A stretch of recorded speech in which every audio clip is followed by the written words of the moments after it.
दोस्तों, मुर्गी पालन में सबसे बड़ी गलती है मुर्गों को भूखा रखना। इससे उनकी ग्रोथ रुक जाती है। हमेशा ध्यान रखें कि फीडर्स कभी खाली ना हो। 24 घंटे ताज़ा दाना और साफ पानी ज़रूरी है।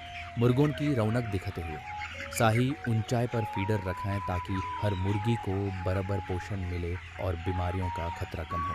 ज़्यादा मुनाफा चाहिए तो आज ही ये टिप्स अपनाएं। वीडियो को लाइक और शेयर ज़रूर करें।